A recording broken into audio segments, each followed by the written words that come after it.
Hey,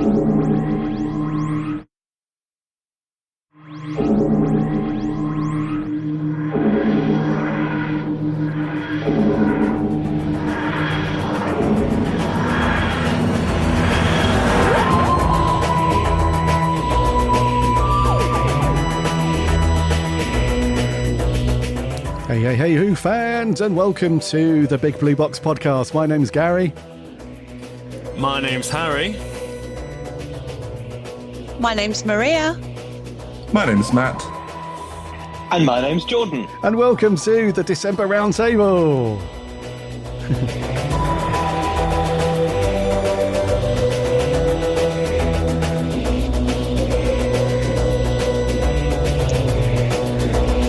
You guys nailed it. That was smooth. Smooth, very well done. So welcome everybody to the December Roundtable. We hope you're having a nice run up to Christmas. We had an interesting conversation before we kicked off the episode. Most of us are looking forward to Christmas. One of us has got the Grinch costume on firmly, not taking it off until the 1st of January, it seems, or maybe even the 27th of December. Maybe in the 26th, who knows? Who knows? But we hope you're having a cracking week. You've probably heard this already from the regular episode that went out the other day. We hope you're having a cracking week and that you've all managed to do something, Doctor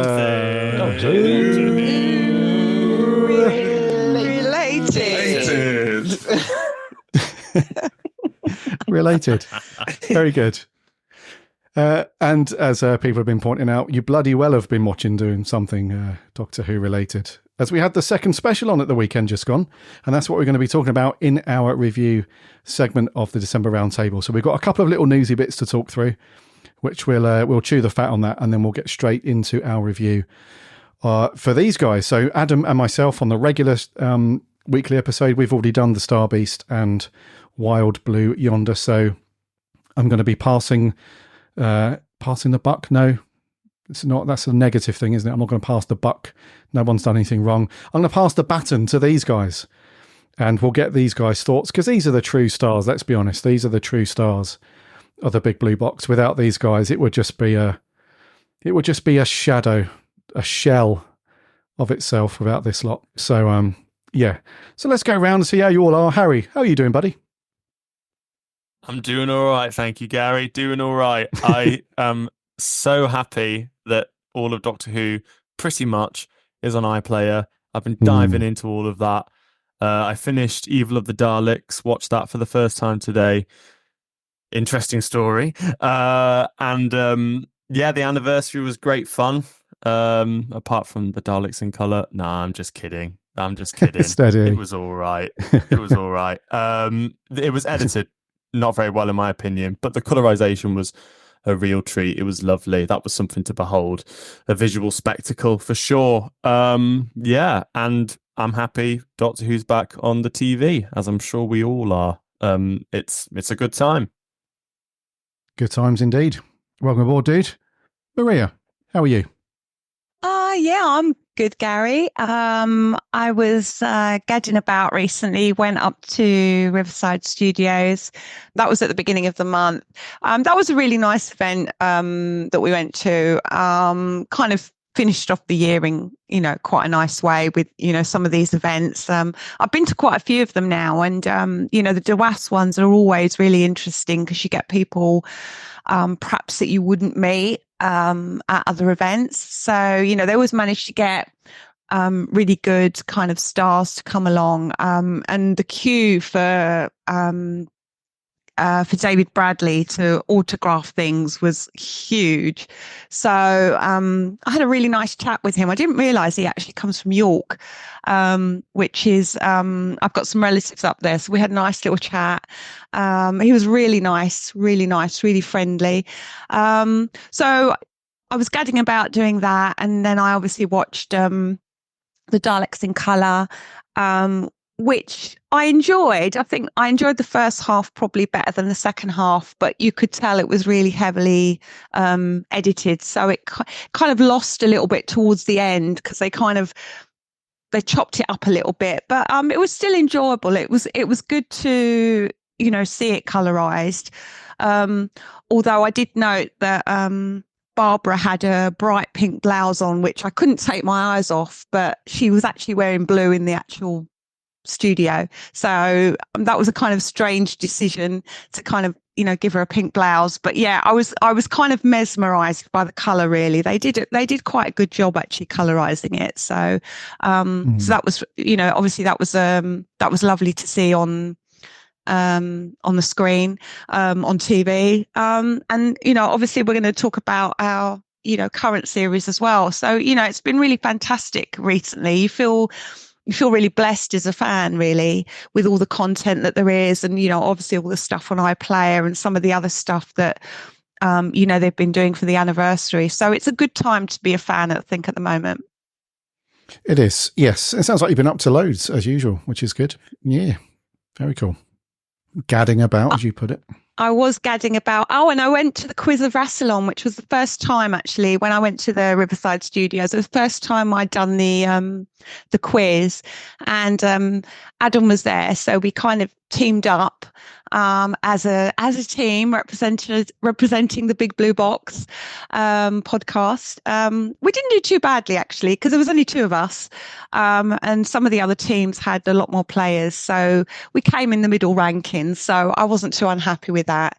But I'm really competitive by nature when it comes to quizzing. So if I do it again, I'm definitely aiming for the top spot.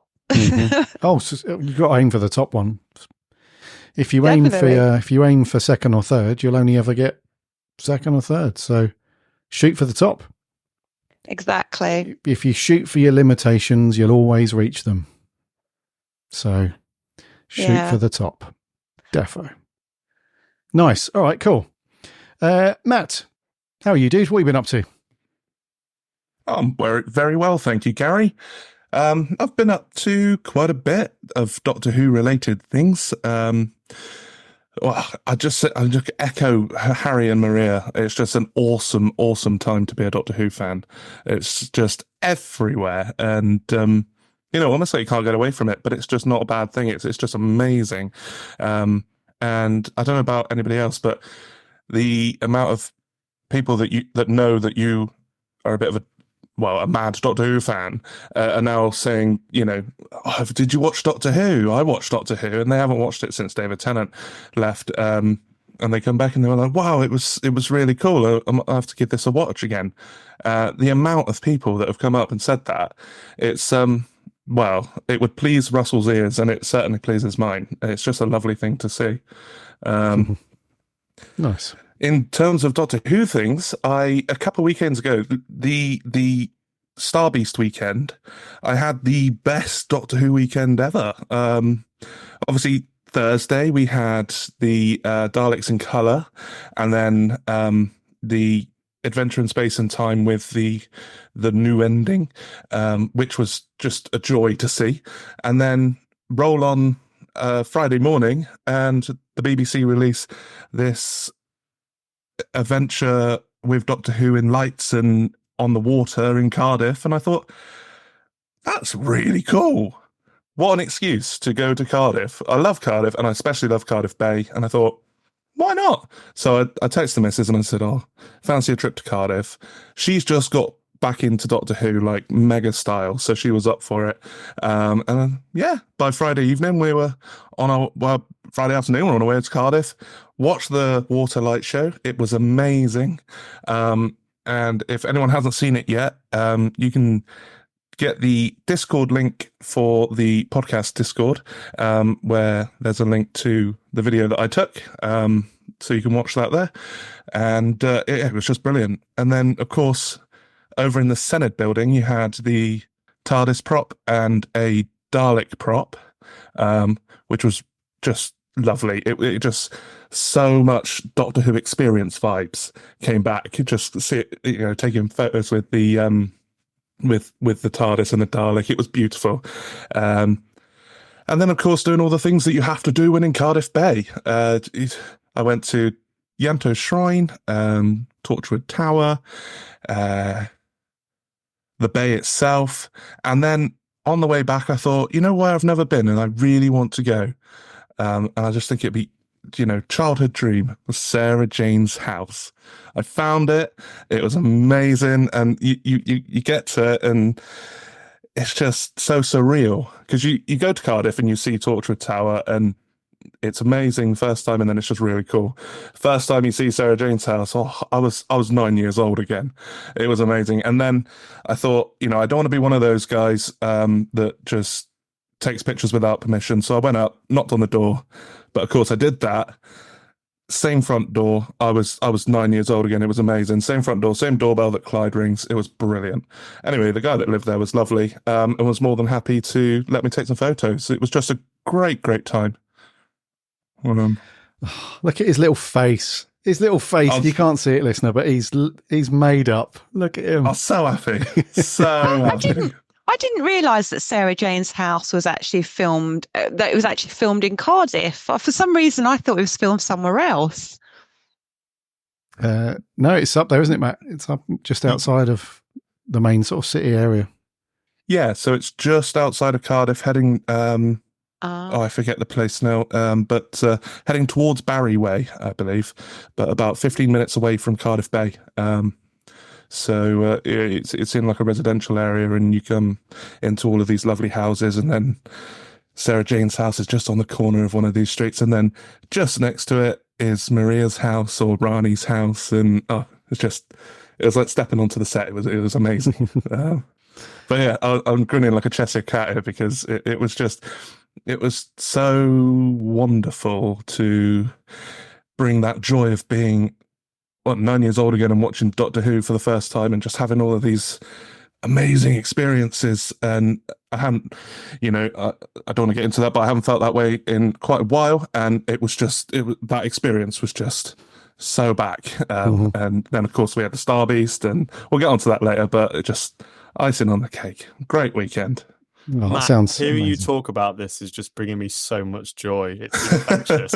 Yeah. I'm with Harry. Yeah, that's amazing, dude. And what a way to do it as well. Just spontaneously. Yeah, should we go to Cardiff? Yeah, why not? Just hop in the car and off you go. Oh, it's so cool, dude. Sounds awesome. You were properly hooed up, and you still are by the look of it, because your face is a picture. That's really cool, dude. Nice one. Loved it. Yeah. Very cool. And last but not least, Jordan. Hello. Hello. How have you been, dude? I've been very well, thank you. I'm enjoying Doctor Who. I love going into sort of shops and you see pictures of Doctor Who all over, like the magazines and things. I'm like, oh, Doctor Who's back. People are sort of finally, it's sort of it's out there again, and it's cool to see people talking about it and enjoying it. People who who sort of dipped away from the show that have come back, and it's fantastic to see it on the covers of things and things being Doctor Who everywhere. I was so annoyed I didn't get to go to the Riverside event. Really annoyed I didn't get to go to that. But now I'll know next time, if me and Maria do the quiz of Rassilon, that I have to bring my A game. We missed you, Jordan. I think your brain would have probably helped a little bit. I don't want the table flipped at me. That's but thank you for grabbing me some autographs as well. That was very kind of you. But I was annoyed about that. But yeah, the Star Beast was on the Saturday, so I thoroughly enjoyed that. But obviously we'll talk about that in a bit. But it's fantastic to see Doctor Who being everywhere again. It is, isn't it? Yeah, it reminds me of the old 2005 days, when you just saw posters of Chris Eccleston and Billy Piper everywhere, and they were on I can covers. Remember we went on a school trip somewhere. I can't remember where the school trip was, but I can remember on the bus back, it was a big billboard with Christopher Eccleston and Billy Piper, and it was like The Adventure of a Lifetime or something, it said on the side of it. And I was like, oh, it's so cool to see things like that. That again. Did everyone buy the Radio Times 60th anniversary? What was it? The magazine? Yeah. It was £4.50. I couldn't believe it. And there wasn't even that much in it, really. There were some nice photos, but no print for you these days. Yeah, it's not like the 50th anniversary. I think they did like a variant cover for each Doctor, right? Yeah, it was like a big connecting picture, wasn't it? Yeah. The Well- interview that comes to mind was the Tom Baker one. That was very, I'm going to say, honest. Is the best way to describe it.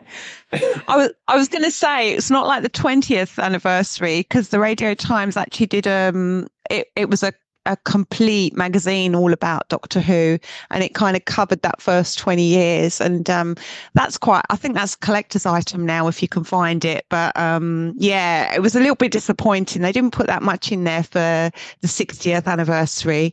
They should have put a little bit more content in there, I reckon. But yeah, it was good to see it though. As you say, it's it's brilliant. I'm going into the newsagents and seeing all these different covers with David Tennant and Catherine Tate. I mean, I think those covers probably sell themselves, to be honest. So it was fantastic. I think was it the last episode, the last issue of SFX that had David Tennant and Catherine Tate sold out. That's the one. Everywhere sold out. Yeah. It was so yeah, it's obviously been very popular again, and things coming back. So it's cool. It's very cool. We should make the most of it. Yeah. Speaking of magazines, the one after the David Tennant one that you mentioned, Jordan, of SFX, had Shooty and Millie on the cover, and I believe Adam spoke about this or posted on Facebook about it, but it had like a bookmark and like loads of new posters one. And that one right there. Yeah. And that is really, really worth getting. And also the Christmas issue of Doctor Who magazine that has a supplement which has the original comic strip for the Star Beast. So if anyone doesn't read Doctor Who magazine, doesn't usually pick it up, definitely pick it up this month, because then you could read what the recent special was based off of, which is really cool. And also as well, I believe, I might be mistaken, but I believe there was an advert in the magazine which was sort of quietly confirming the standard release of season 17 on Blu-ray, because it was like pre-order now, and it had the recent series 1 to 4 box set, and it also had the cover for season 17, and it looked like it was in standard packaging. So as someone who collects the standard editions, I'm really happy about that. Just thought I'd mention that one as well. Oh wow, that's cool. Yeah, because you pick those up, don't you, those standard packaging sets? Yeah, cool. Yeah, Nice. I didn't bother with the limited edition ones. I really wish I had them, because I really want to watch that new 5 Doctors 40th anniversary edition, but alas, I'll probably have to wait another 3 years or whatever it is. Alas. It'll be worth the wait. Yeah. No, it will be, dude. Yeah. Coolio. All right, guys, we're going to dive into a bit of news now. Should we do I don't think I normally do this on a round table. Do you want the TARDIS sound effect to kick in the news segment? Should we do that? Definitely. Yeah, let's do it properly.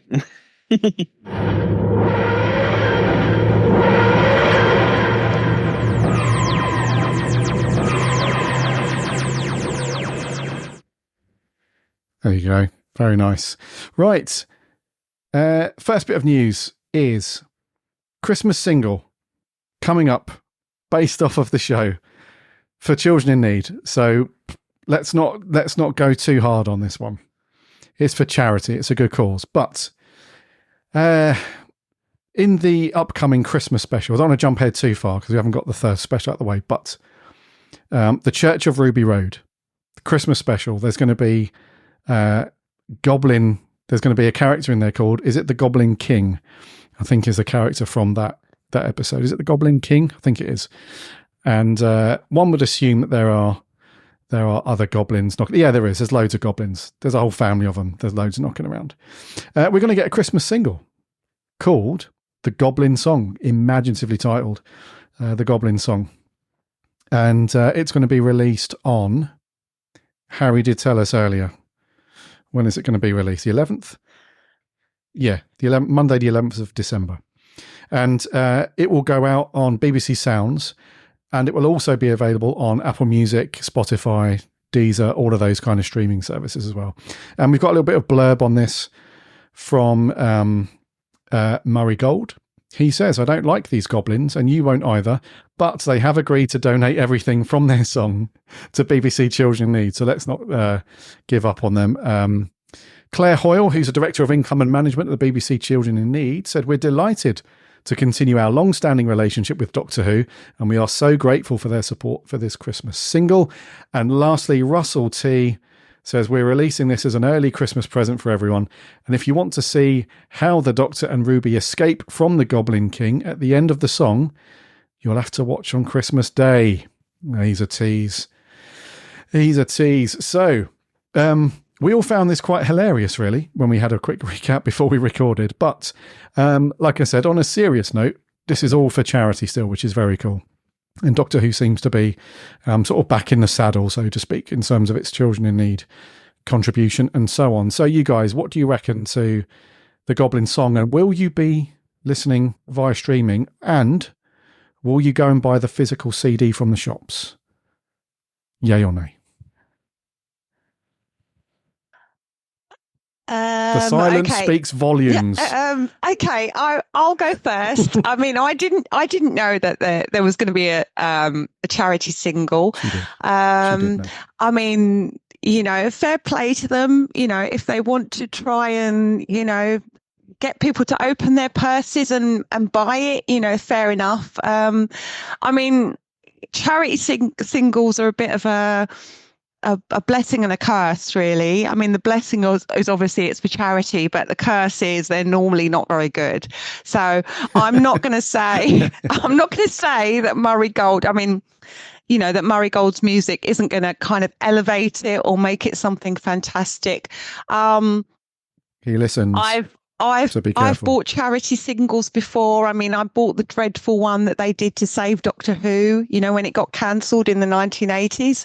I can't remember what it was called now, but I did end up buying it, and you kind of regret it because it kind of sits in the back of the, back of the cupboard or on top of the wardrobe, wherever you put your stuff. It's not. It's not going to be my thing. I will probably give it a listen, but I have to be honest. I wouldn't go out and buy it. It's not really my thing. But if anyone wants to kind of go and spend their money on it, fair play. Doctor in Distress, 1985. That was the one. Oh my God, yes, that was the one. It's been years since I've played it. And there's a reason why. But yeah. Oh God. Doctor in Distress. Right. Anyway, sorry. You guys, what do you think? The Goblin Song. I can't wait for it. I think it's going to be I fantastic. can't wait for it. That's a lie, isn't it, Matt? Maybe a touch. That's a big lie. Well, I've seen the cover and it made me laugh like horrendously. But They're doing there's rap Murray poses, Gold. aren't they? The goblins. They're doing like rap poses. Yeah. I'm here for it. Yeah, I mean, I'm looking at it now, and it's a cool cover, but it what it brings to mind to me, and I really, really want to be like proven wrong, and I'm sure I will, because it's Murray Gold, and they're putting this out there to everybody, so it's not, and it's going to feature in the festival. It's not going to be, hopefully, not too silly, but it brings to mind to me Alvin and the Chipmunks style voices, and they're all singing like this Snow White and the Seven Dwarfs kind of sing song. And I was in hysterics, I'll be honest. But yeah, no, I'm ready to be pleasantly surprised. Well, the song has been described as fiendishly catchy. So that's a good, pre-review. Honestly, if it's anything like It's a Small World, I'm a cry. Yeah. I mean, Jordan's looking pretty miffed, I'll be honest. I don't know what his thoughts are, but Jordan, I can't, yeah.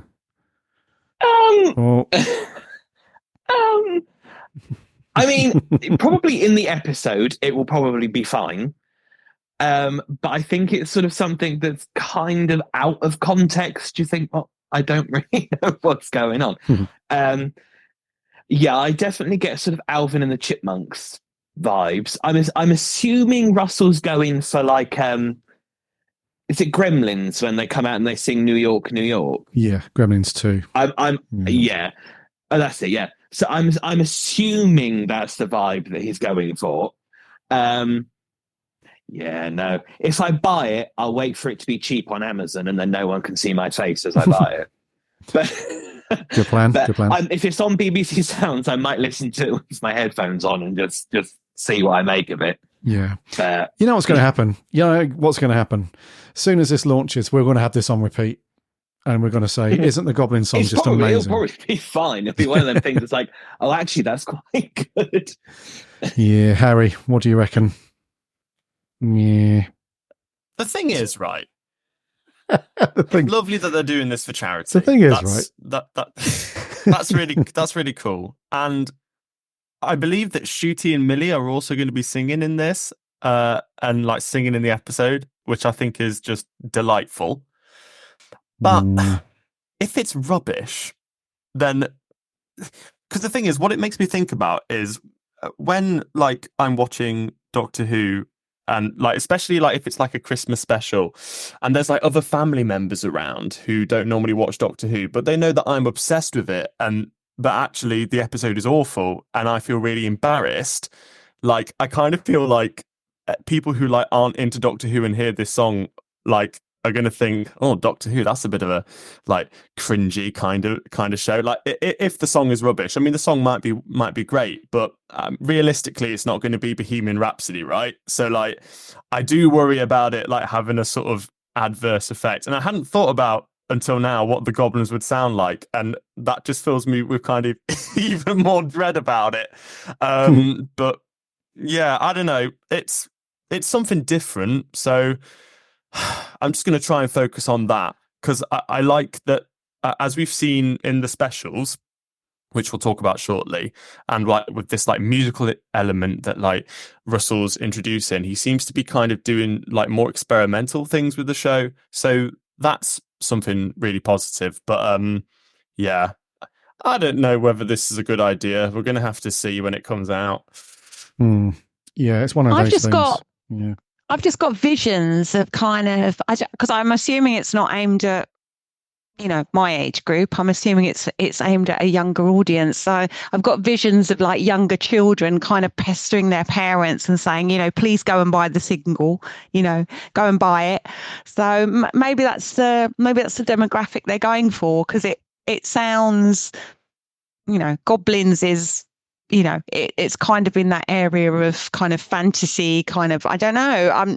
I don't know. Would you guys don't seem that keen to go out and buy it. So I'm guessing it's not aimed at your demographic. Yeah. I to mean, be honest, I don't really buy any music like anymore. Like I just stream everything, because like I'm under the mindset of, why would I go out and buy something physical when there's literally an app that I can like listen to any song sort of ever, If Adam was here now, he'd be livid. Listener, if you're not listening to the regular show, one of our close friends and co-host, Adam, the Geek Sandbag, he is like the aficionado for physical media. Like he will not, if he has the option to pick up physical media or go digital, he will go physical every time. And he's clinging on for dear life at all the things. So the day when Big Finish turn off printing CDs, it's not gonna be a good day. Not at all. That won't happen, Gary. Tell me that won't happen. I mean, I'll be with Adam on that one. I mean, there is something quite disposable about kind of streaming stuff or downloading it, isn't it? I mean, if you've actually got something in your hand that belongs to you, it does feel like it belongs. It's yours, if that kind of makes sense. And that's how I felt about, getting the DVDs or getting the, now that I've started doing the Blu-rays, that product is mine forever, regardless of whether, fashion changes or new technology comes along, that thing is mine, and if there was a nuclear attack and all the kind of streaming services went down, I'd still have my physical media that I could sit and watch Doctor Who, That's the way I think about it anyway. If there was a nuclear war, I think your physical media would be the first thing to go rather than a server centre in the middle of nowhere. So I like your priorities. So after we've survived nuclear fallout, we'll have to buy them all again anyway. Fair dues. True. Yeah, there'll just be a million copies of the Goblin Song littered around but no Blu-rays or DVDs of Doctor Who. There we are. That's exactly why we should download songs, not buy them. There you go. There we are. There you go. So So I do want to say I am like that with music, but with my Doctor Who, I'm very much like I want all of these episodes on Blu-ray. I don't care if they're all on iPlayer. I'm going to buy all them Blu-rays because do it. With Doctor Who, I'm just like that. Yep. Mhm. Yep. I mean, I must admit, you guys will probably be unhappy, but and Adam will be unhappy. But I've not bought a physical Big Finish for 2 or 3 years. So I've bought them digitally for the last few years. So I was about. I remember that episode. Yeah. Adam I was remember not. you having the debate with Adam, and he was quite cross with you at the time, actually. You said, I'm making the move, mate. I'm making the move. And I remember thinking, no, that won't last. It's only because I ran out of room on the old shelves at my old house. I just literally didn't have enough room for anything. Like I couldn't even put a newspaper on there. The whole thing would come down. It's overflowing right behind you. Well, yeah, I've got a bit of room over there. You can't see it on the camera, but that's filling up very quickly as well with all sorts of rubbish. So, yeah, space is a premium. Yeah. I will just say one final thing about the Goblin Song. Like, as much as I find it hilarious, I would love for it to do really, really well for children in need. And wouldn't it be great to see it as number 1 for Christmas? Well, that would be a thing. That would be cool. That would be so cool. If it could go viral and number 1 for Christmas, that would be amazing. Yeah, love it. So I think that's one thing to just to reiterate before we move on, is that this is not to be taken too seriously, and it is for charity. So, go forth and stream and buy and all that stuff. Let's get Doctor. How much does it cost, Gary? Do you know? I was just saying that in jest earlier. I don't even know if it's going to be a physical single, but it's definitely out on all the streaming services. So just go and listen to it on repeat, and every time you do that, it counts as a listen and a download stuff. So, and that all goes to charity. Fair enough. Yeah, all good. Okay, we're running a bit tight on time, so I just want to whiz through this next story really, really quick and just get your thoughts, 30 seconds each on it. This was another one that caused a bit of a rift between us earlier.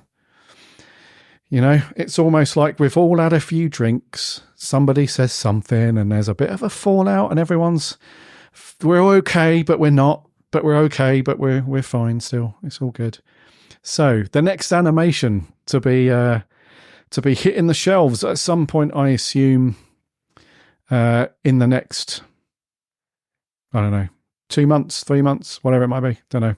The Celestial Toymaker is being animated. So the Beeb have confirmed that the part missing story will be the next animation on Blu-ray. The first story from the Hartnell era with Jackie Lane as Dodo, Peter Purves as Stephen, and Michael Gough, who plays the mysterious Toymaker. After tomorrow's episode, he won't be that mysterious, I don't think. But yeah. Only episode 4 is the only one that exists in the archives. Tut tut, silly BBC. So a bit of blurb on this one. The Celestial Toymaker sees the Doctor and companions separated when they come up against the Toymaker. While the Doctor plays the trilogic game, Stephen and Dodo are forced to play seemingly childish but ultimately dangerous games with the aim of being reunited and getting back to the TARDIS. The 2-disc set features all 4 episodes animated in colour using off-air audio recordings of the missing 3 episodes, and there's a bunch of special features as well on disc 2. So we're getting it says they're going to animate it in colour. There's also a black and white version of the animation as well, plus some other bits and bobs. Maria, are you excited by this? Going to watch this, pick it up, or you're not bothered? 30 seconds. Well, I've listened to the audio for the Celestial Toymaker, and obviously I was going through it for the my William Hartnell rewatch, and I have to be honest, I found it really hard kind of listening to it on audio, because I think it's so much a visual story that actually animating it will probably make it a decent story. I mean, it is a real shame that you've only got the last episode, because I think if we could see the whole thing properly, it would lift it up. Because I mean, I will go and buy it. I buy all the animations regardless. So I will buy it, and obviously if it's on the big screen, I will try and go and see it on the big screen as well. Nice. Oh yeah, they might do a BFI thing for this, might they? They might, yeah. They might. Maria already knows. Maria's like, I wish I had Justin Johnson's ear and I could tell you when it's running, but I'm afraid I don't. She does. Matt, what do you reckon? You going to get this? Just so you know, listeners, I can see Maria waving the tickets on the camera right now. She's going, ha, ha, ha, ha, ha. Yeah. No, she has. Yeah, she does. No, I think this this animation, it struck a chord, hasn't it? I saw the trailer and I thought, first opinion, I thought, ooh, that's interesting. But I'm more interested in the story because, especially with the giggle coming up, I think it's going to shed a lot more interest on the Celestial Toymaker. And I think more than anything, I just want to appreciate that story as it was meant to be. As everybody says, it's not that great of a story to listen to, but as Maria just pointed out, like you can tell from the blurb that it's just made to be a visual story. So I think even if the animation, I think it's the 3D style that it's got a lot of people's backs up, and yeah, it's going to be divisive. Yeah, that's the right word. But I don't know. I'm going to buy it anyway because I've bought all the others. I've got Doctor Who on probably 4 or 5 different sets of the same blooming thing, but they've got us just where they want them. We'll just keep buying it. I've already pre-ordered it, so crafty. Yeah, I'll read you. Jordan, what are your thoughts on this? I've also listened to the audio. It is a very visual story. But yeah, I don't know. The animation, I don't know. Maybe it will add to the wackiness of it. That it doesn't look quite right. And you are supposed to be in the Toymaker's realm. But yeah, I don't know. I mean, I wasn't a huge fan of the Web of Fear, but maybe they've improved that animation. So I don't know. Now that I think some of the Disney money has probably gone to that, as much as people say that it's not. I think some of it has. But I'm sitting here criticizing it. I'm going to buy it. It's we're all going to buy it. That's what Doctor Who fans like to do: is moan and complain and criticize everything. But at the end of the day, we love it. So yeah, I will probably buy it. It's but I'm more excited that we're finally getting another Dodo story. So I might try and start something on something that's like Justice for Dodo. So cool. Yeah, I'm on board for that. Nice. We sound like very shallow people, don't we? Extremely shallow. Like, yeah, this thing's probably going to be crap. And from watching the trailer, it looks like crap. Did you guys buy it? Yeah. Yeah, bought it. Day one. In fact, I was really miffed off when I didn't get it on release day. When Amazon delivered it a day early, I was so miffed. I took to social media to complain. And then somebody replies, but when I listened to the roundtable a few months ago, didn't you say it was crap anyway? But that's not the point. The point is we want it. Shallow. Harry. I mean, I actually won't be buying it personally. Oh. Because it looks terrible. Look no, at his I'm only face. joking. No, I don't buy the animations. Especially now that a bunch of them are on iPlayer, I'll probably just either wait for this one to those eyes are really scary, Gary. Getting told off. But no, it looks not very good, the animation, I'm afraid. I'm sorry to be so negative, I really am. But I will say, as everyone else has said, Celestial Toymaker is a really visual story, especially like the dancing floor bit. Like that will be so much better if you could just see it as animation. So no matter what the animation quality is like, to be able to see it like visually will be really cool. It'll be really interesting. So nothing to be sniffed at, and people work really hard at those animations. Animation is difficult, so I don't want to slam it too much because people have poured a lot of work into it clearly. But yeah, no, I won't be buying it because I'll just wait for it to come on the iPlayer. I was going to say it will be on the iPlayer, won't it? So probably eventually. Yeah, you guys just destroyed me because I said I didn't pick up any physical Big Finish. And it's like, oh, don't worry, we'll just watch this thing on iPlayer. We won't buy the physical thing. Oh, that's all right then. That's cool. You're both shunned, in my opinion. Oh. Well, just to say, when I've been to some of these BFI events, oh, they do. Here we go. We couldn't go a full hour, could we? With when I was at the last BFI event that I got my tickets for a few months early, and I was mingling with the people that run the thing. I don't want to go into it too much, but when I was at the BFI, yeah. When I was at the BFI, one of the things that they mentioned in the interviews is that obviously, as long as people keep buying the physical product, they will continue making animations. So what I would say is we need to support that and kind of, obviously buy it where we can. And then they'll obviously make it because they'll make more. Because Maria, you might just have turned my head because I do want to see all of these stories eventually animated. So might just have to do that. I mean, one of the things that they were saying is that obviously the market for DVDs isn't growing, so people do need to buy that product, and then they'll keep making it. So yeah, it's up to you guys, but yeah, let's support them. Yeah, defo. I think that's one of the reasons why a lot of us pick them up anyway, is because we want to keep the Doctor Who machine moving forward. You know what I mean? So if these things don't sell, we don't get them.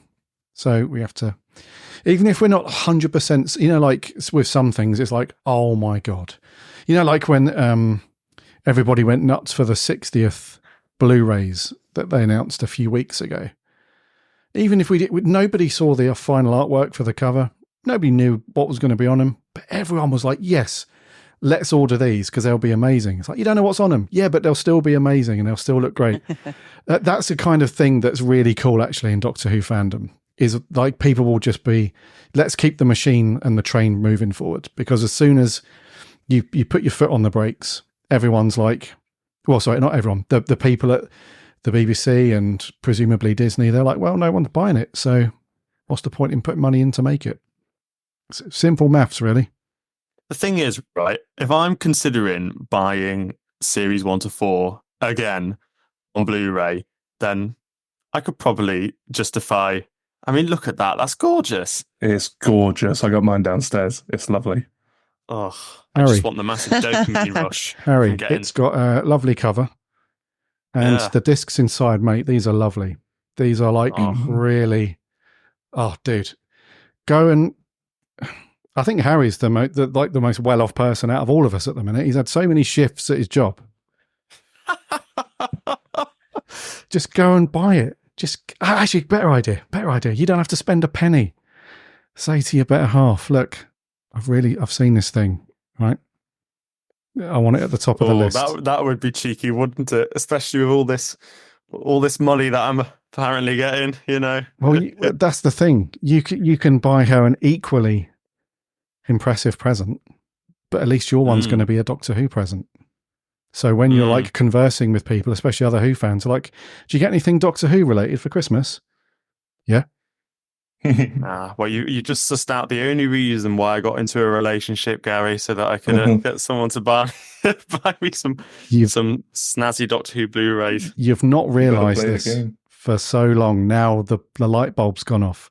Yes. Oh dear. I can capitalise on this idea. The other thing is when you're going to go on a little shopping trip into London or something like that. Oh, you can come if you like. Come on. Get your shoes, get your coat. Come on. Well, as long as we don't go into Forbidden... No, don't worry. We won't be going in there. 2 hours later. Oh, we're in the area. I know I said we wasn't going to go in there. Just bear with. How about we just run in there quick, 10 minutes, and then I'll buy you some lunch. Oh, go on then. Straight round Forbidden Planet.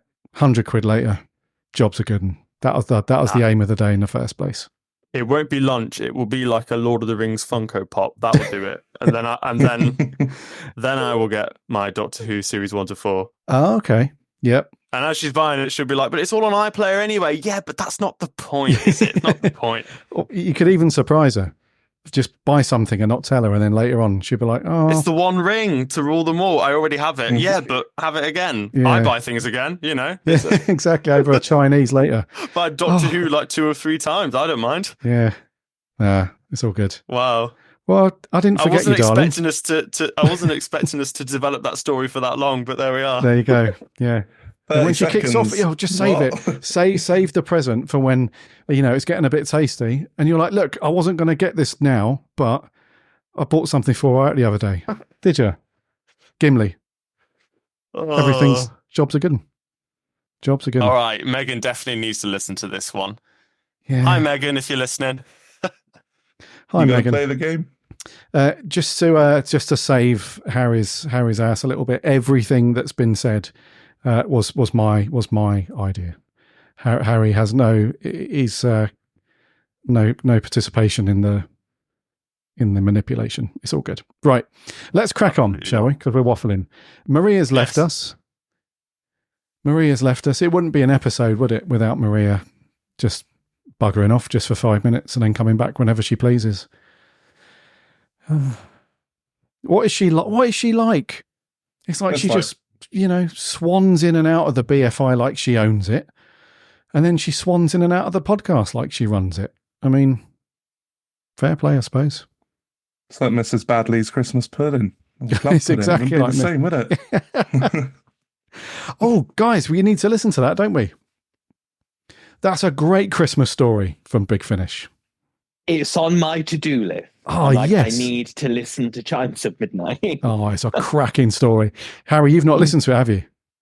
I haven't, no. But I imagine, no, I haven't. I mean, to be honest with you, Matt, I've not listened to much Big Finish. It's kind of criminal, really. But Chimes of Midnight, I'd love to give it a listen because I keep hearing really great things about it. That and Spare Parts. You've not listened to Spare Parts? No. And I should do because I really love the Mondasian Cybermen. Like that voice is the scariest Cyberman voice. And just, yeah, I know. Shame on me. I'm so surprised you've made me do a David Tennant. What? What?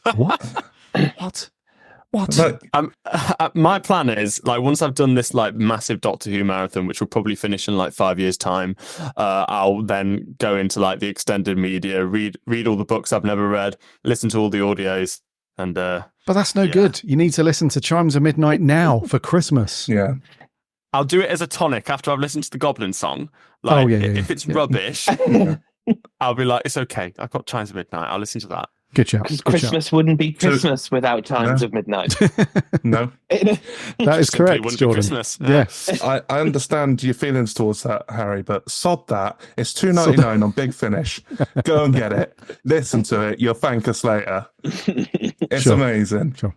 I'm sure I could probably convince Megan to buy me that rather than the series 1 to 4 box set.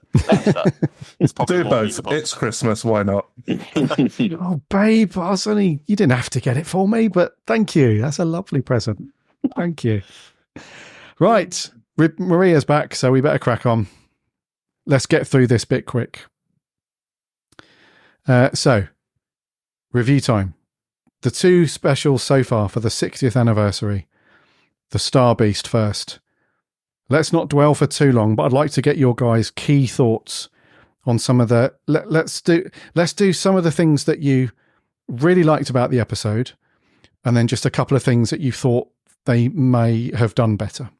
So let's not be too negative, Ninny, and say anything that you absolutely hated. There probably isn't anything that you absolutely hated, but was there anything that you thought, that could have been done it in a better way, or I would have liked to have seen that, or whatever. So, Matt, let's head over to you first, bro. What did you like the most about the Star Beast?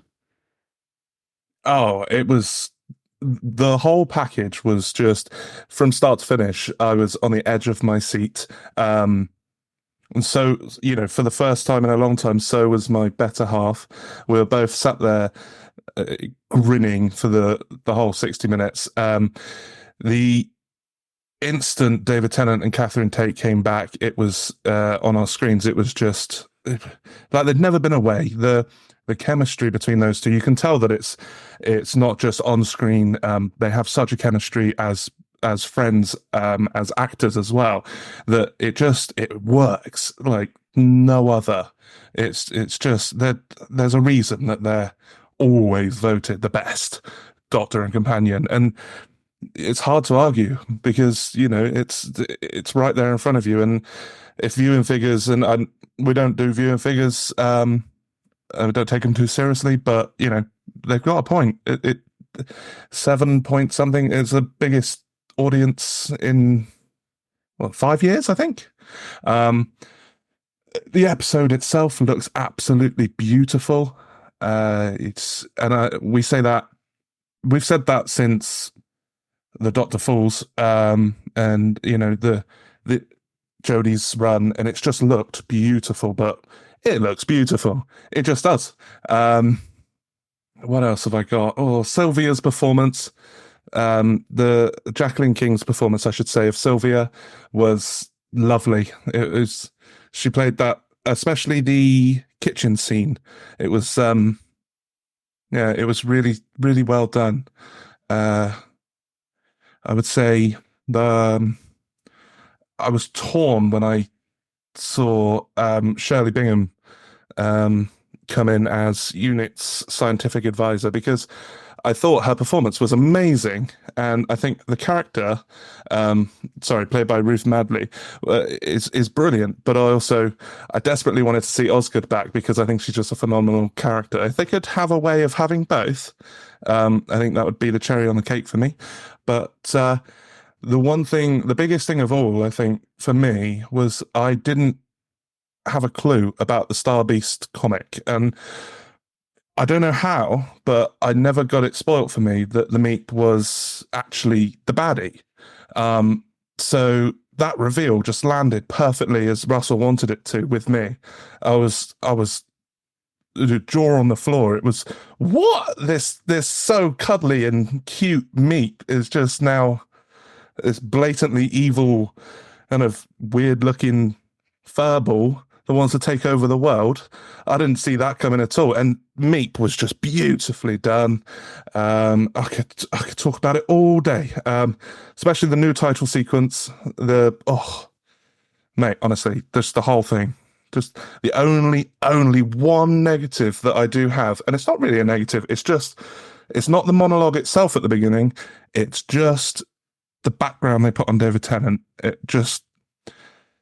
It's all that Disney money, all of that new software that they've got in this day and age, and it looked like they put that part on Movie Maker, if you get what I mean. Donna looked brilliant, but David Tennant, it was just that one bit, and the whole rest of it, there was probably one line with Catherine Tate at the end of the episode against the 14th Doctor that kind of put down the 14th Doctor, and I thought that didn't really need to be there. But on the whole, I would just say, what an episode to bring it back. The plot was probably a bit thin if you strip it back and take away the whole nostalgia thing. But that's what you need. The whole reason a lot of people are watching this one is, especially not for the die-hard fans, is, David Tennant, Catherine Tate are back, and that's so cool. You don't want a really complicated story, you just want something light and fun, and I think that delivered wholeheartedly. I think it was great. Cool. So overall, what would you give out of 10 for the Star Beast? I would give it a 9. A 9, cool. Yeah. A couple of little things that I said, drop it down a point, but apart from that, it was just spectacular. Nice. Okay, Jordan, what did you think, dude? I loved it. I thought it was so much fun. I thought it was fun in a way that Doctor Who hasn't been fun for a long time.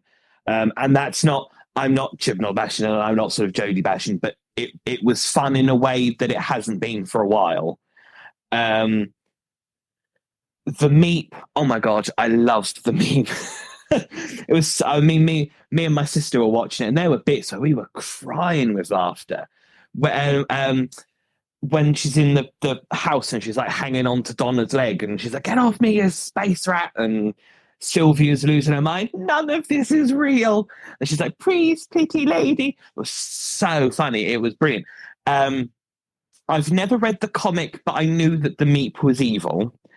But even then, it wasn't spoiled. It was still a brilliant moment. I mean, that was so funny. Oh, to hell with this. No stun setting for me. Just die. I was like, oh, that's brilliant. David Tennant and Catherine Tate were brilliant. I agree with Matt. I liked the Donna bit for the intro, but the David Tennant bit looked weird.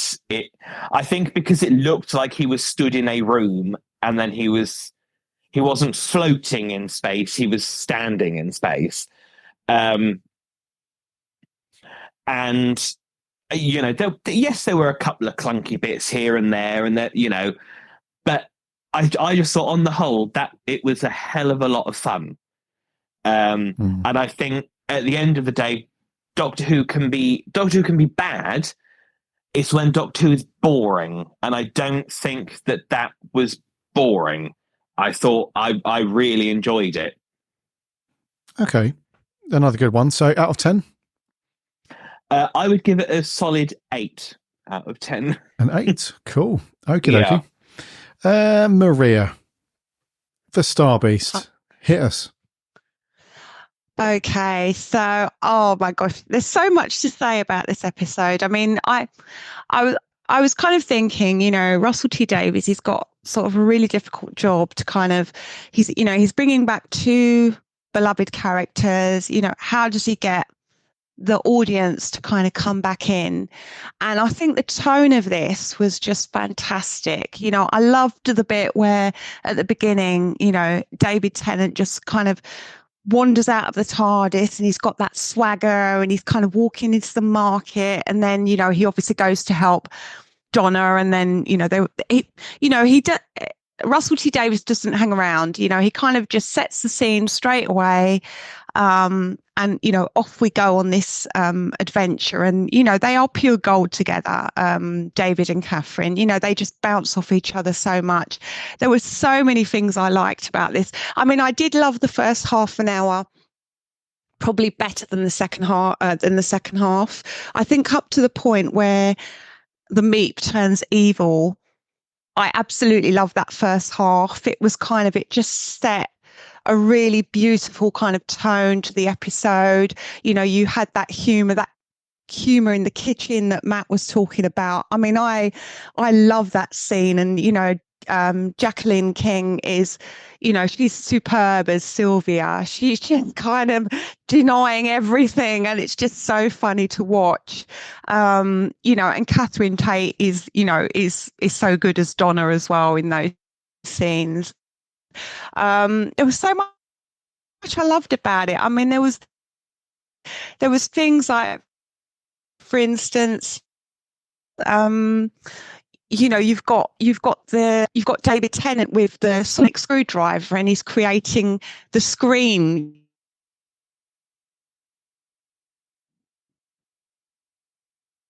I think we might lose Maria just temporarily. She might pop back on. I think I need to get a sound effect of the countdown clock. I think that might work. What was it they used to say? They're like, "Oh, we're sorry, listener. There's been a interruption in the broadcast. Oh, yeah. Please enjoy some music while we try and fix the issue." Yeah, like old school back in the day. Maria's frozen on us. So let's go to Harry. Let's get your thoughts, dude, while we wait for Maria to go and do what she needs to do and then swan back in. Sure thing. So, yeah, I feel like the other guys have rather pithily put all of the things that are really good about this episode. This really solid just run of the mill, but not in a bad way, Doctor Who episode. Like, it just feels like it's everything that you want Doctor Who to be, just fun and wacky and a little bit scary. Like, not like properly scary, but like, take the Meep, for example. Like, I think I had known that the Meep was actually evil in the original story, but I'd forgotten it by the time I watched this. So at first I was like, oh my God, the Meep is so cute. Oh, it's so lovely. And then when it bares its teeth, I was like, oh, this is the most disgusting, ugly thing I've ever laid eyes upon. And I hate it. And like that kind of emotional reaction that was elicited out of me. I mean, like Jordan said, we don't want to bash Chibnall, we don't want to bash anything like that. But I just feel like I felt so much from this episode, which I never felt from any episodes like in the last sort of several years, not naming any specific names or anything like that.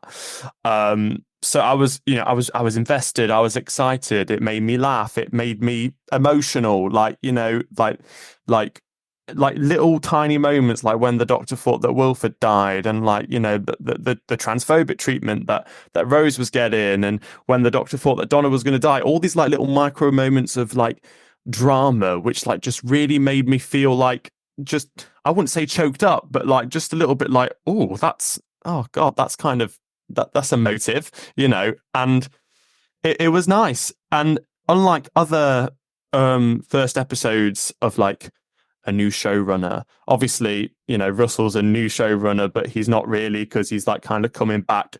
Whereas before, there's always kind of a sense of anxiety of like, oh, will it be any good? Like, like, will we like this new iteration of the show? This just felt like coming home, It felt like coming to a nice, cozy, warm home that we know and love so well, and we know that we're going to be in safe hands. I really love the Star Beast. I'd probably give it a solid 8 out of 10. An 8, another one. So we've had 2 8s and a 9. As coincidence would have it, just as you finish yours, Maria's popped back in. Hi guys, I could hear you all, and you just couldn't see me or hear me. So I'm really sorry about that. I don't know what's happening with my internet connection. It says I'm connected, and then it just decides it's not going to play ball. That's all right. I'm really sorry. We've given you this kind of lady of leisure title now, where you just kind of come in and out as you please. Like, oh, I'm done for a few minutes. I'll be back. Just wait for me. So, if you're okay to do so, ma'am, would you mind finishing off your review? Okay. I don't know where I was up to, but basically, when I was watching the episode, I was one of the things I wanted to see was how different David's Doctor would be. And I think I did get a sense that this is a slightly different Doctor. He seemed more serious. He seemed a bit more thoughtful. He was obviously, confused because his face has come back. And I loved the scenes that he had with Shirley Ann Bingham. I thought that was kind of, it really felt like it was a different kind of man striding out. So I did love the episode. I mean, I've watched it 3 times now, which must say something. And it's not just because obviously we were doing the review. I think I just enjoyed it so much.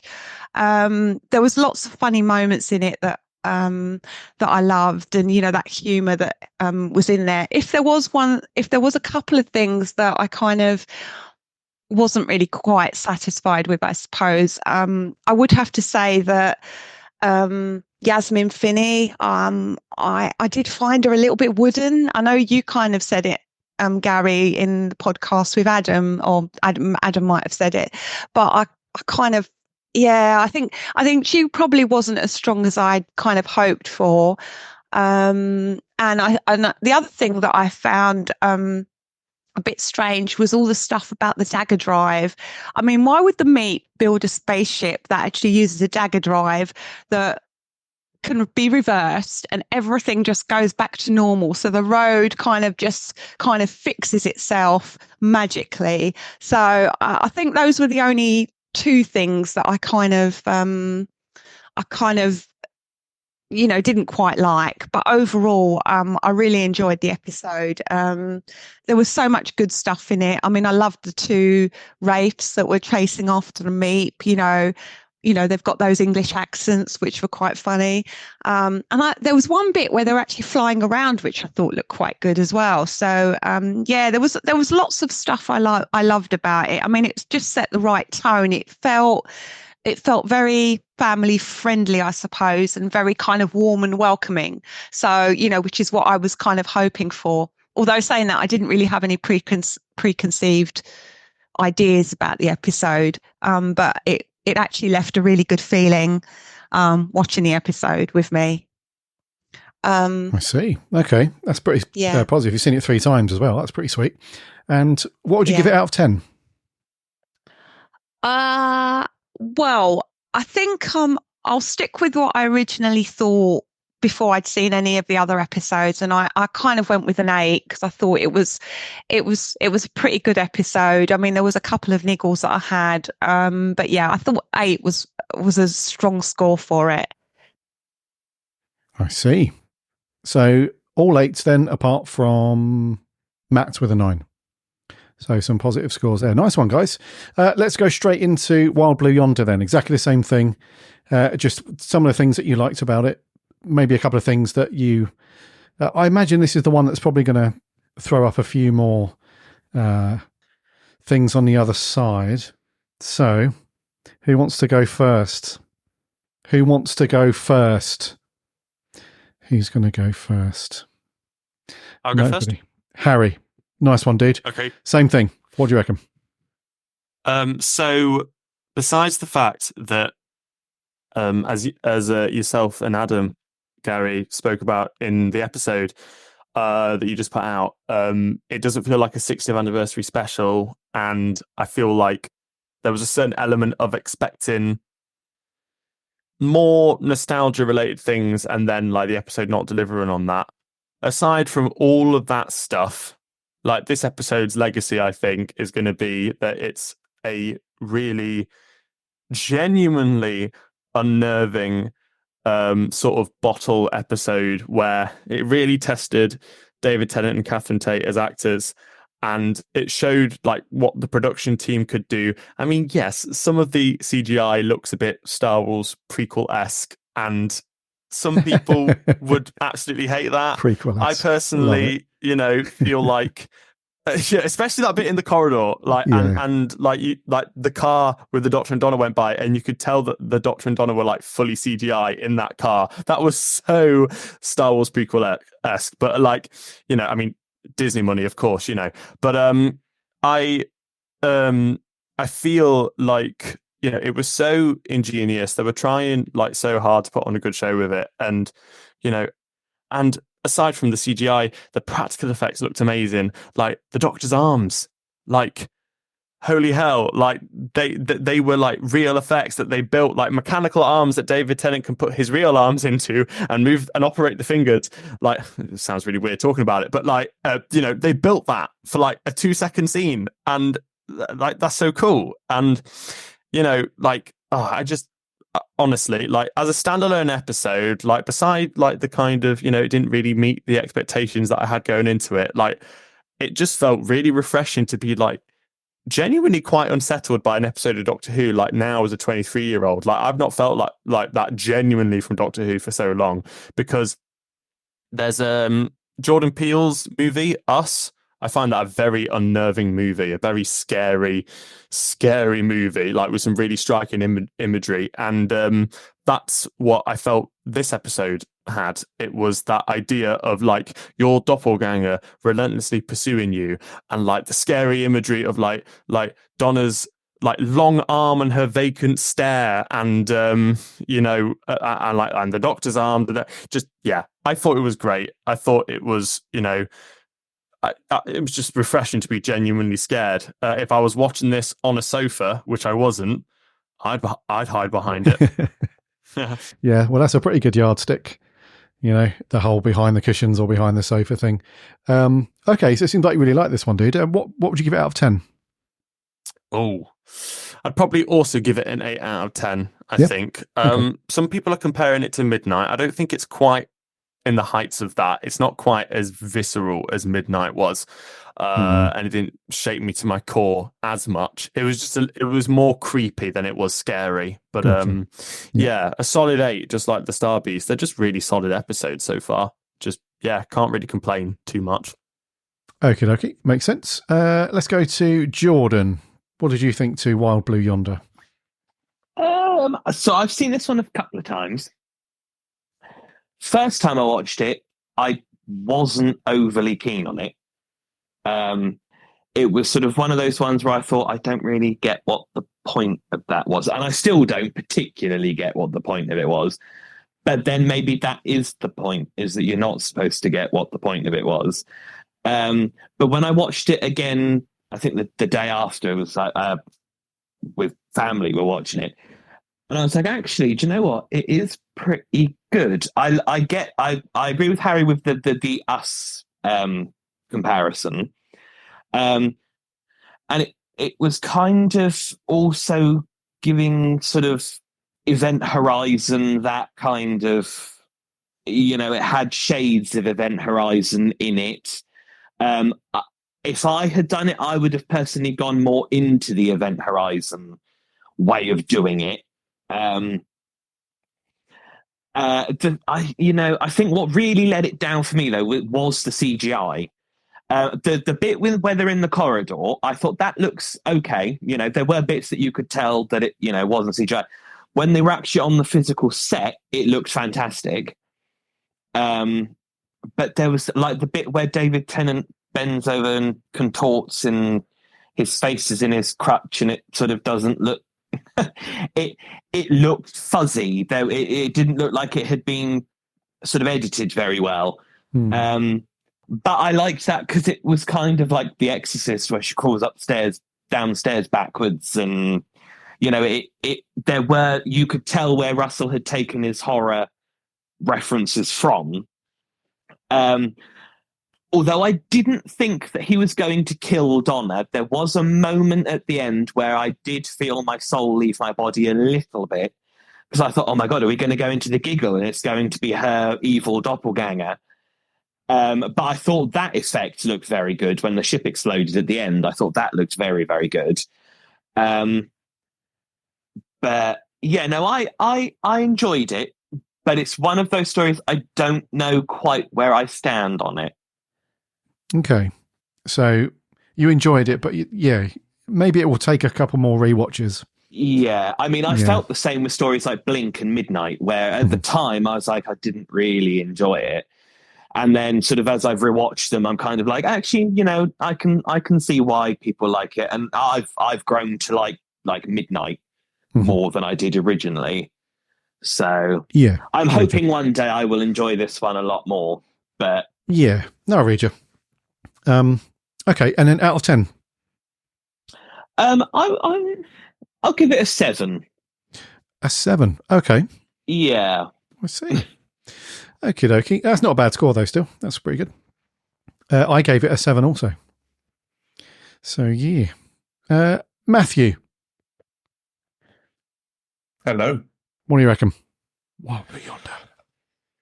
Wow. Yeah, I am going to echo everybody else's thoughts, really. I think on a first watch, there was a couple of things on the first watch where it put a dampener on it for me. And first being, like you were saying, I think Adam was saying, the hype. The hype kind of put me on the back foot of it from the offset, if that makes sense. So, I was expecting too much, and I think that's unfair on the episode because it's all speculation. We've all made it up, and you've got this into your head going, oh, this amazing things, Matt Smith, Peter Capaldi, David. I saw someone saying the Meta Crisis Doctor was going to show up with Rose and all this sort of stuff, and it made people have this unfair reaction, I believe, including myself, on a first watch.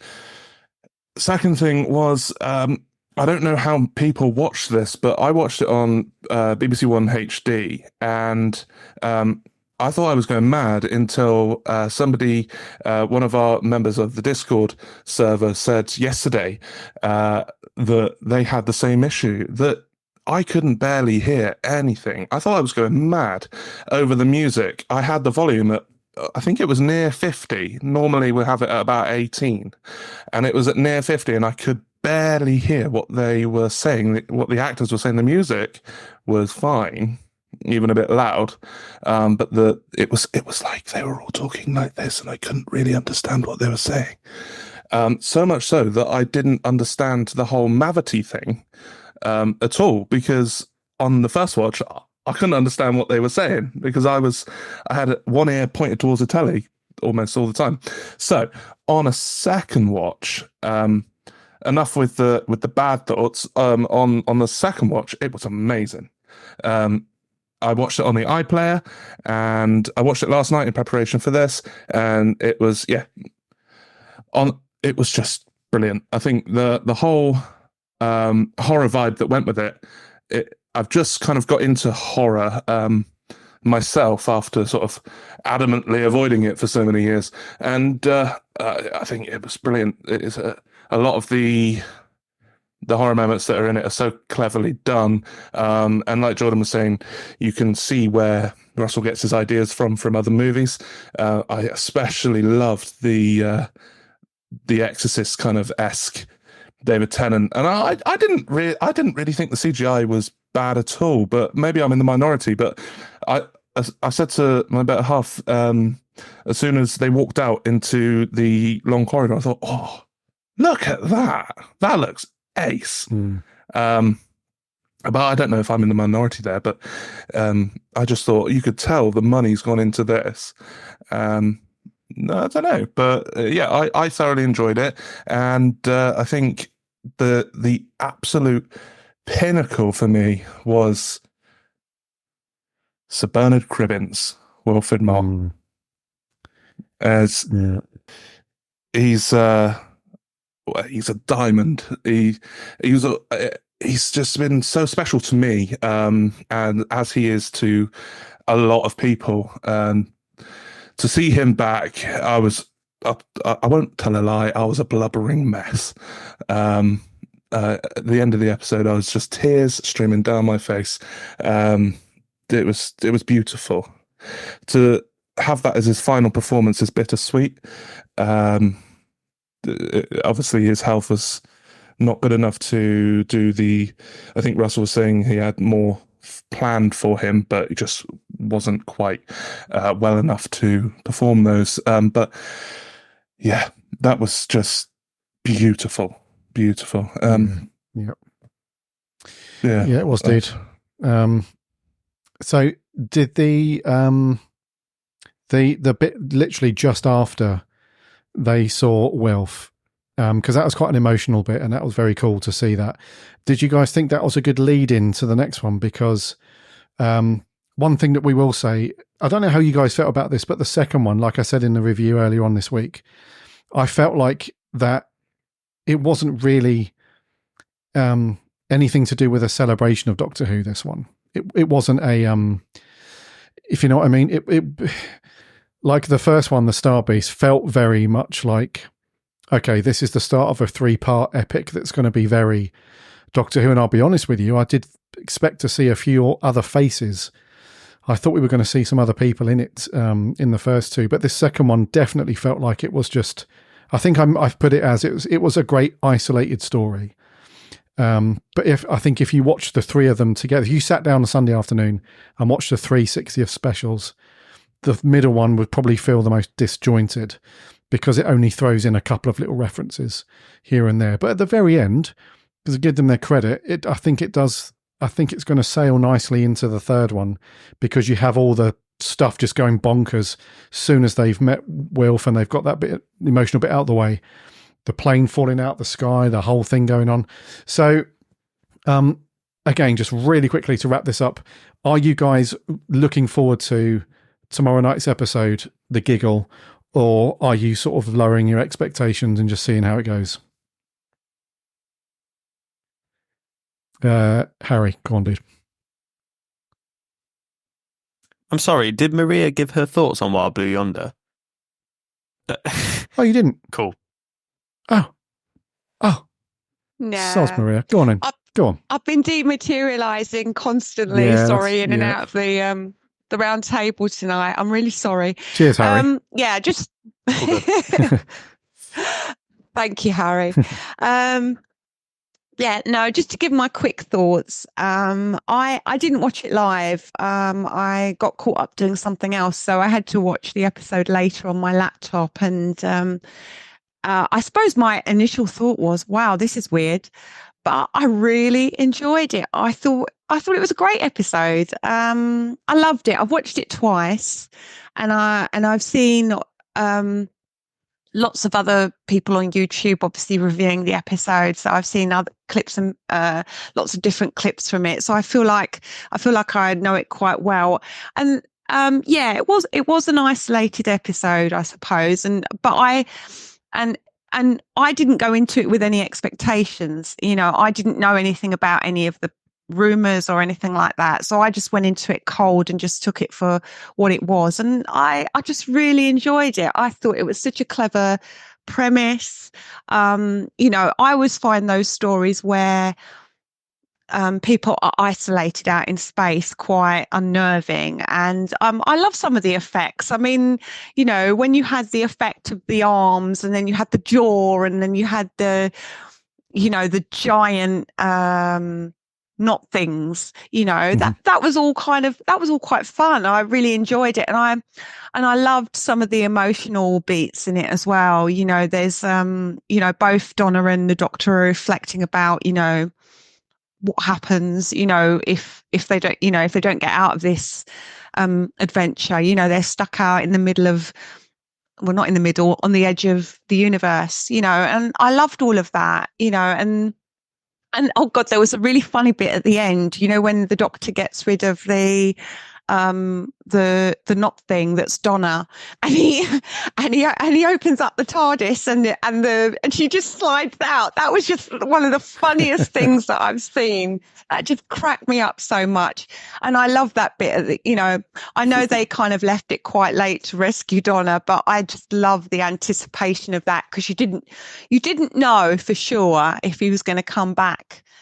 If he would come back in time and rescue her. So, yeah, I loved it as an episode. It was weird. It was quirky. It gave them both a chance to really show their acting chops. And, you know, I'm going to be really sad when, you know, David Tennant finishes as a 14th Doctor. I want more. You know, 3 episodes is not enough for me. Mm-hmm. I really want more. I wish they'd had more episodes. You know, if we'd had a series of 8 episodes with them in it, I would watch every single one, because I think they're dynamite. They really are.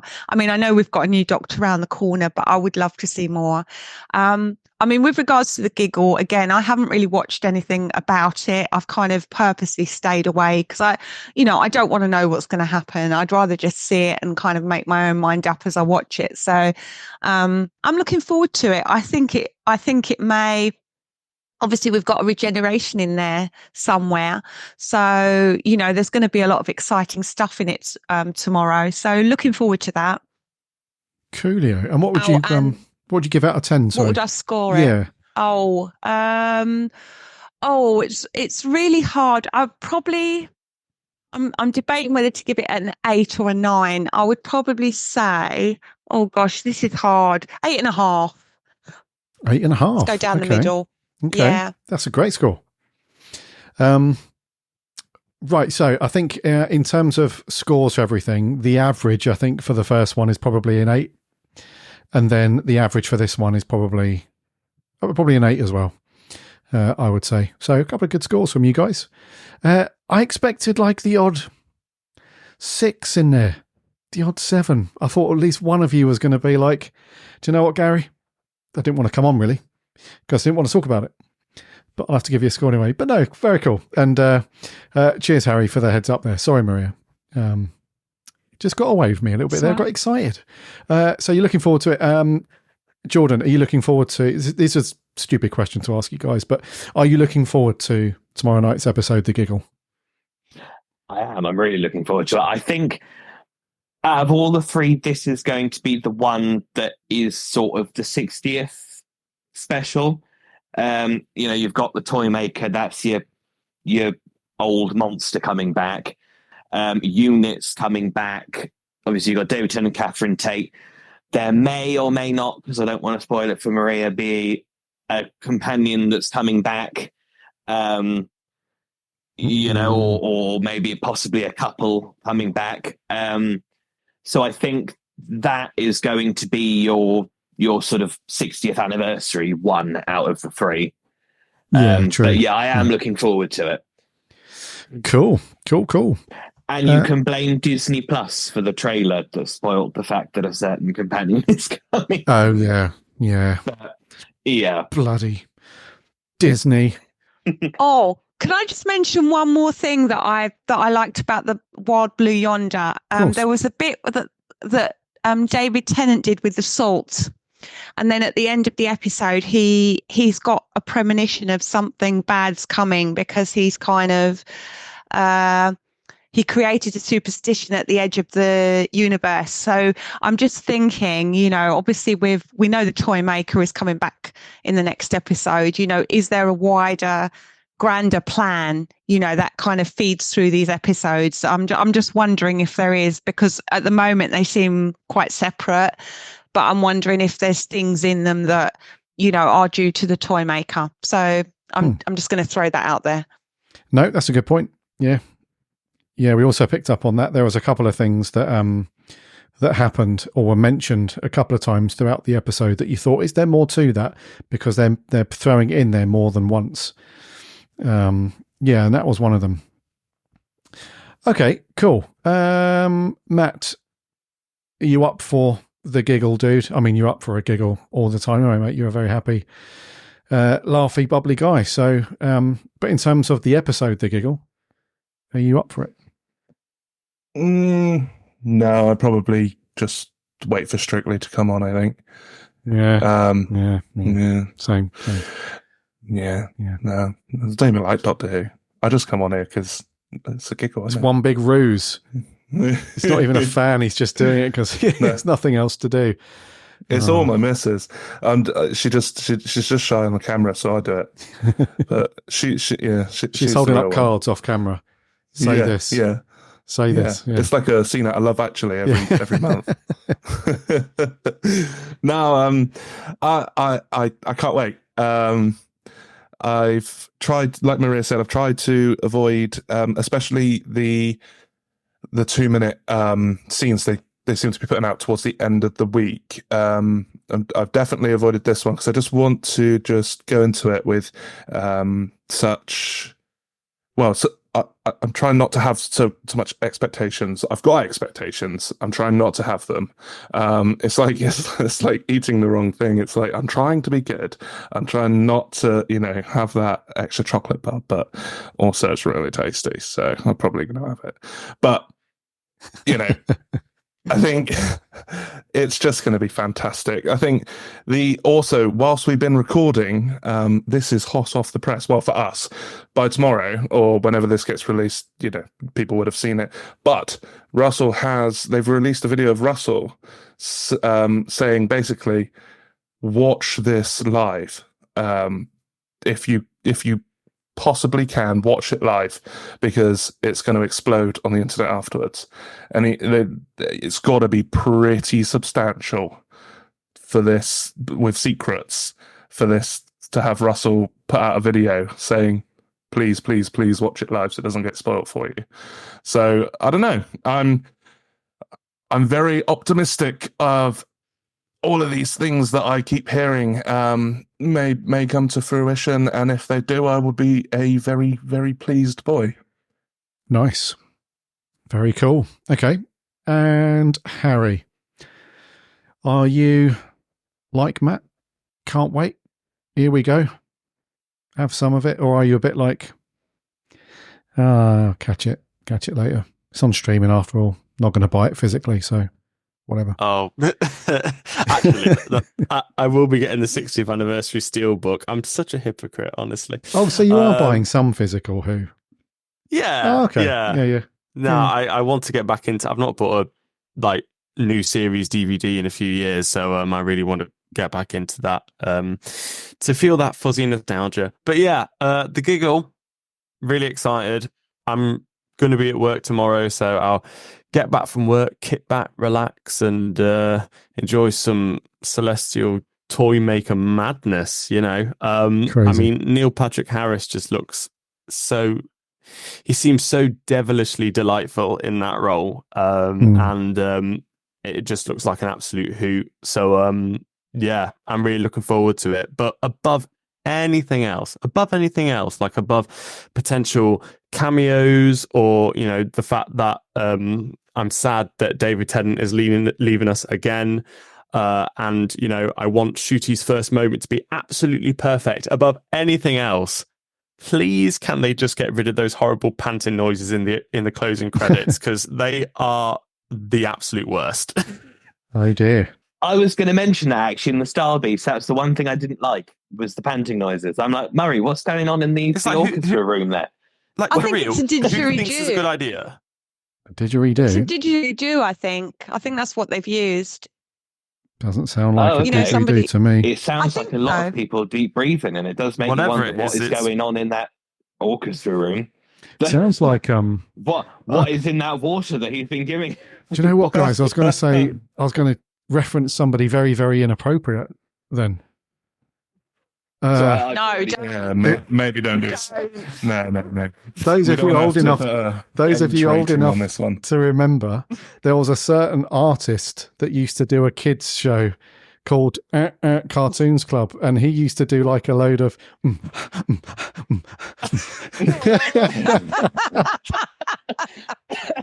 that was the intro music, or I don't know, but that's the first thing that came into my head when I heard the outro bit. I was like, that sounds extremely inappropriate.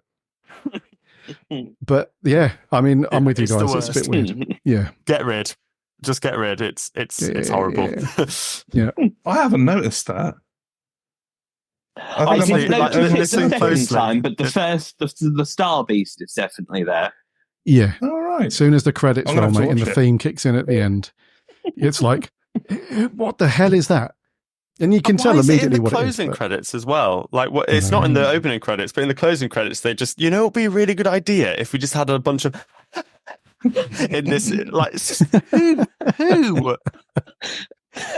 in their right mind? Well, they're probably continuing the tradition of innovation with the sound department from the old days of, the BBC sounds department with Delia Derbyshire and all that. And what was that group of people called? The Radiophonic Workshop. Yeah, Murray's like, let's put some experimental sounds in there and do something different. So got to applaud him for that, I suppose. Rubbing a key across a piano, that's probably as weird as you can get. But having like flipping panting, it's just it makes my skin crawl, honestly. We're going to do this now when you do the outro music, Gary. They're going to be. Oh God, no! We hope you all managed to do something Doctor Who related.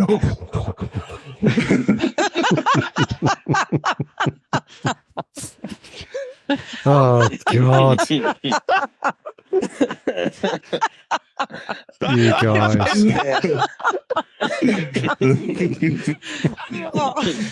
They're cracking up. Oh my God.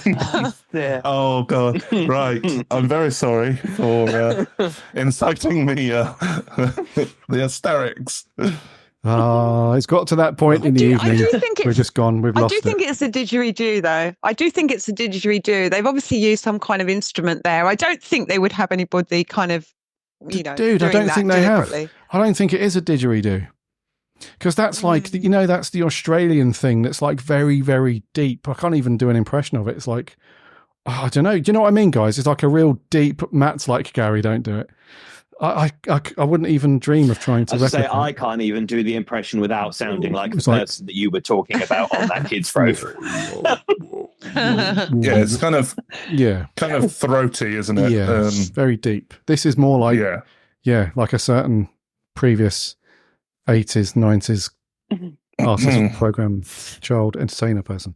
Anyway, have you guys got anything else you want to mention before we wrap up? And I don't want to hear any breathing, any serious things that you want to mention.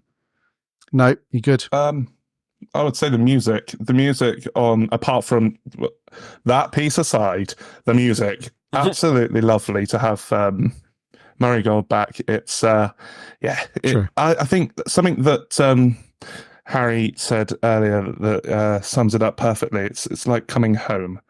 It struck a chord with me because that's a perfect way to say it. And I think it is, and it's also the start of something new, because you can tell the subtle differences between series 4 and now.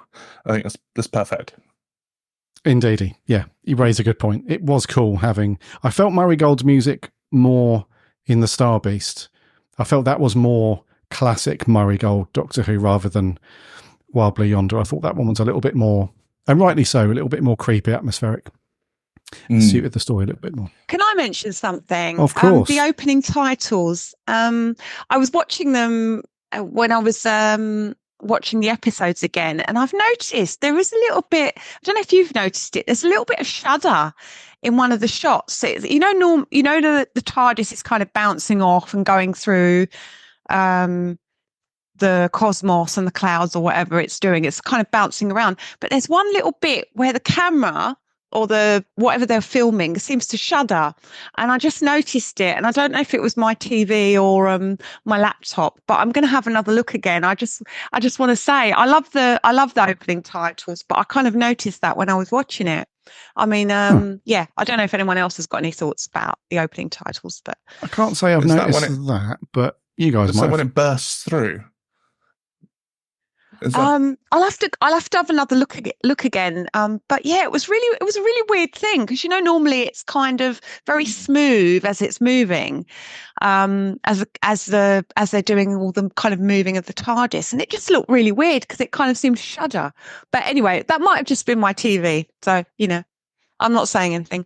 Possibly, yeah. It might well be there. I didn't notice it though. Who knows? But it looks very pretty. Looks very colourful, very pretty. Very good. It does. Yep. All right then, guys. We've spoken for a long time this evening on the old round table. So I think at that point, you guys haven't even had any alcoholic drinks. I think Jordan has. Have you had a gin, Jordan? Yeah, I did have a fishbowl with gin in it. That's probably why the conversation went downhill. I have alcohol. Oh God, I was just about to say. Actually, it's only Harry that's. Yeah, I've got a Guinness. Squash. I've got a Guinness. I'm on the squash. Yeah, I'll flip the no. I've missed out tonight.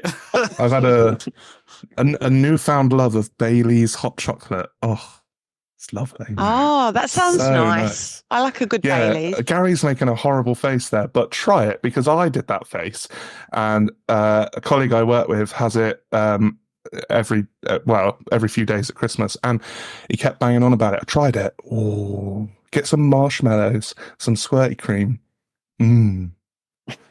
Bailey's hot chocolate. Bailey's is gross, man. How can anybody drink Bailey's? Yeah, it's like... I'm not a huge Bailey's fan. I'm with you on that one, Gary. Jesus. I like Bailey's. Maria loves it. We always have it in our house. I don't know. Maybe because we like sweet things, because it is quite a sweet drink, to be fair. But it goes down really smoothly. I must admit, I can drink a couple of glasses of that and not feel it.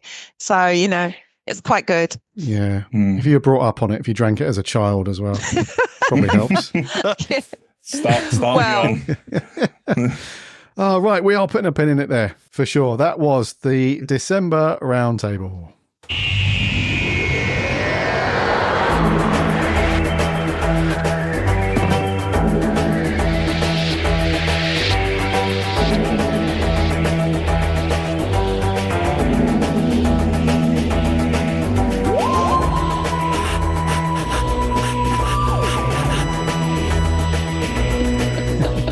You had to do it. I knew there was one of you, and it's the person that hasn't had a drink who's doing it. Unbelievable.